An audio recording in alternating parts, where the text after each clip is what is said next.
little tall here. Gotta make some adjustments. That was wonderful. Thank you so much. Thank you.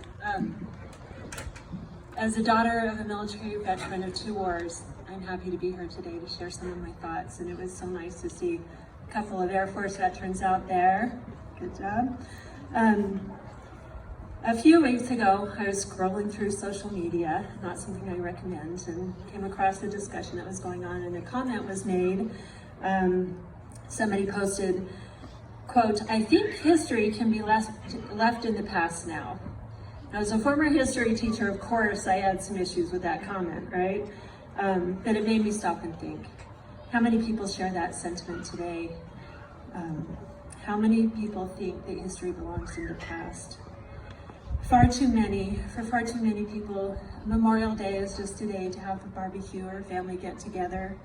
A day that marks the end of school or the beginning of summer, and heaven forbid, a green light to start wearing white pants.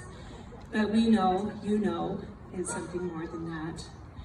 Why do we have this Memorial Day? Why do we have this day that we set apart to remember those who have fallen in the service of our country? Why remember?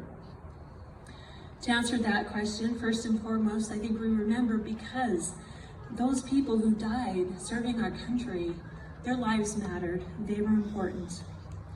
Behind every name on a wall or every star on a monument is an individual, a mother or daughter, a father or son, somebody who had a life, who had hopes and dreams, somebody whose life was cut far too short. I took some time preparing for this talk, reading through some of the stories of our veterans on the Lehi Historical Society website. If you've never taken a look, I encourage you to do that today. As I read through those stories, 2 things struck me. First, their sense of duty to their country, to their families, to their fellow being. The second thing that struck me was their faces. In the photos, some of these veterans were far too young. They were boys.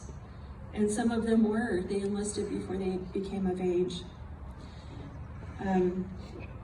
President Ronald Reagan once observed, "We see these soldiers in our mind as old and wise. We see them as something like the founding fathers, grave and gray-haired. But most of them were boys when they died. They gave up 2 lives, the one they were living and the one they would have lived. When they died, they gave up their chance to be husbands and fathers and grandfathers. They gave up their chance to be revered old men." So let me share a few of those stories of those boys who gave up so much. Lieutenant Gene Wilson grew up in Lehi and graduated from Lehi High. He enlisted in the Army in 1942 at Fort Douglas. Just as he was shipping out on the East Coast, his son was born to him in Utah. Before he left the United States for the last time, he was able to call his wife, and she pinched her little baby to make him cry so that his father would be able to hear him. 9 months later, Gene died, helping to liberate the village of San Pietro in Italy. He never saw his son. He never got to be a father. He never got to raise him. Private Gene Powell's father died when he was 5 years old, and this was the beginning of the Great Depression. A few years later, his mother was diagnosed with cancer, and they moved back to Lehi, where she would be near relatives to help her out and help her family. Glenn entered the service in 1943 and enlisted his mother as his dependent so that she would receive some money from the government. After enduring the strain of foxhole warfare, Glenn was shot near the Rhine in France. He was 20 years old. In his mother's history, they wrote, "In Gene's patriarchal blessing, he was told that he would go down to his grave as head of the family. We never dreamed it would be his mother's family." He never got to be the head of his own family. Sergeant Max Grossbeck lived in Highland and graduated from American Fork High School. He enlisted in 1942 and left behind a girl named Mary, who he described in his journal as by far the grandest person I'd ever known. A week before he was to complete his service and return home, back to his mother and back to Mary, Mac volunteered for a pre-dawn bombing mission in the Solomon Islands because the crew was shorthand. He never returned. He never came home. He never married a sweetheart. President Reagan went on to say, these boys gave up everything for our country, for us, and all we can do is remember, and be grateful. Thomas Paine wrote, what we obtain too cheaply, we esteem too lightly. It is dearness only that gives everything its value. Why remember? Because by remembering these fallen soldiers, we begin to understand the price that was paid to preserve our freedom. So much that we enjoy today was purchased with the blood, sweat, toil, and tears of those who've gone before us. Only by understanding that price can we begin to understand and truly appreciate the value of our freedoms and its dearness. Why remember? With this sense of appreciation comes a sense of our own responsibility. When we remember these stories, we are inspired to a sense of duty to our country and to each other. We are left feeling that we ought to live up to what they did, and we are also given the hope that we can. In a world that tells us do whatever makes you happy, we need their example. We need to know that we can do hard things and that there are things that matter more than self. War is hard. There's nothing glamorous about it, despite what Hollywood may tell us.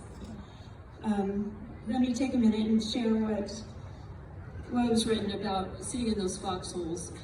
We think of these people as dying for our country, but before that, they lived for our country, as well as all the other veterans in these wars. And that life was not easy.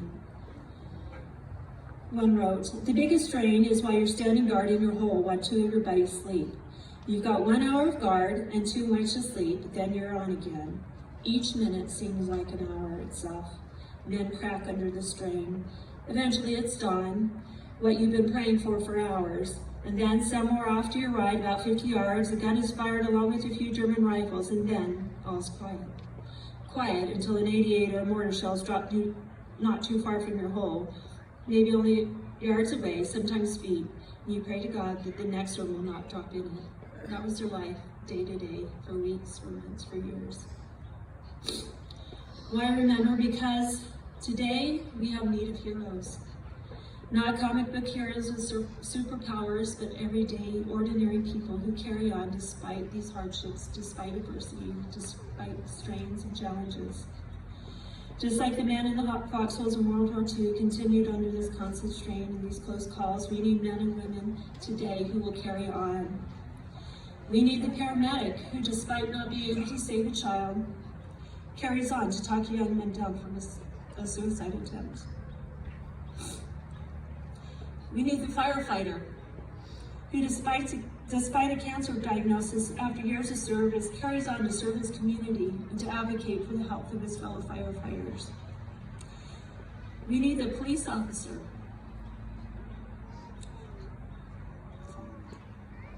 who, despite all the unspeakable tragedy he's seen, he carries on to save the life of a person who can then go on to be a father to a son, marry a sweetheart, or raise her family. Should history be left in the past? You know the answer. That's why you're here today. Thank you for coming. Thank you for honoring those who gave so much for our freedom, for our country, for each other. Thank you for holding that freedom dear because you understand the price that was paid. And thank you for preserving the stories to inspire today's heroes. Most of all, thank you for remembering.